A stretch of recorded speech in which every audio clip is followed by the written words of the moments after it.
Hello folks, this is Aditya Najha from InspiredToRise.com, and today we have the Panasonic Iluga Note smartphone here with us for a detailed hands-on review of the same. So guys, without wasting much time, let's begin.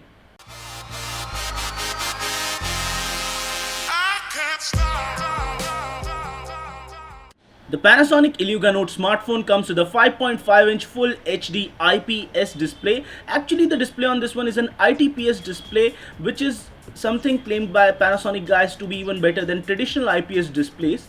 And apart from that, on the top we have the infrared sensor, 3.5mm jack and the micro USB port on this smartphone. And on the bottom we have the speaker grill and the small hole for the microphone as seen on this one. And on the right hand side we have the power button for this smartphone, and on the left hand side we have the volume rocker, and it has triple LED flash, got quite a nice finish on the back. On the left hand side we have the volume rocker, which can be seen over here. The camera bump is very slight, and it supports dual SIM as well as micro SD card expansion, as can be seen over here. Discrete slot for micro SD card, so that's good enough. It comes with a 3000 mAh battery by default, and it has an octa-core MediaTek MT6753 chipset clocked in at 1.3 GHz, and comes with Android 6.0 Marshmallow, Panasonic Fit Home UI by default, 32 gigs of internal storage, expandable up to additional 32 gigabytes. And apart from that, it comes in champagne, gold and blue colors. So it does not have a gyroscope sensor, also just an accelerometer, proximity and light sensor, so you can't do VR on this one. And the Antutu benchmark score indicates that it's an average phone and does not have too much performance. Multi-core score also is less here on the Geekbench 3 benchmark. It does show that this smartphone is okay enough in the average range, low price range, not something which is too high performing. 50.7 frames per second on the Nina Mark II benchmark, which is quite a low score as compared to many other phones out there. It comes with a 16 megapixel autofocus camera with triple LED flash, as we already showed to you, and has quite some good options for adjusting the image quality, etc. And you also get a leveler which tells you whether you are taking photos horizontally accurately or not. So that's also something nice addition in the phone's camera user interface. Front camera is a 5 megapixel camera which takes photos automatically as soon as you smile at the camera, so that's something good.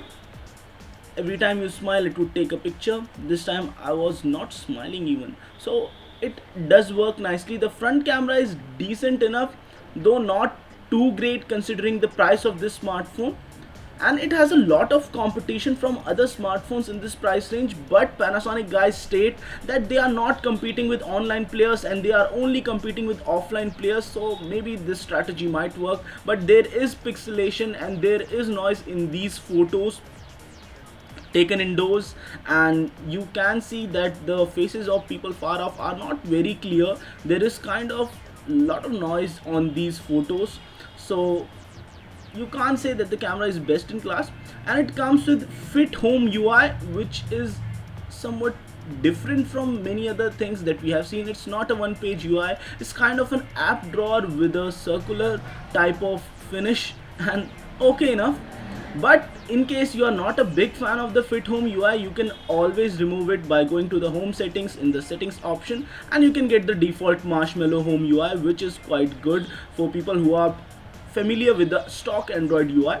Overall, this phone is quite light, has triple LED flash, does feel like a nice solid phone at first, has quite a lot of options in settings, and you can customize navigation, etc. In the display options you get MiraVision also for dynamic contrast, etc., and that further enhances the quality of your display. These are some features which are limited to MediaTek chipset smartphones, so these are some of the good things. But still, the performance is not too high here, and gaming was decent on this one. As long as we played small games, light games, then the gaming was okay enough.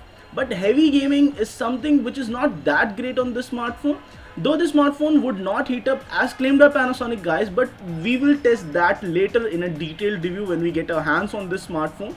Multitasking also felt okay because of the 3 GB RAM, but overall it's a decent one. At a price of around 13,290, the Panasonic Iluga Note isn't the best in class phone, but time will determine what would happen to this phone. So guys, this was it for this video. In case you like this one, don't forget to hit the thumbs up and don't forget to subscribe to our channel. This is Aditya Najha from InspiredToRise.com. Signing off folks, stay inspired to rise.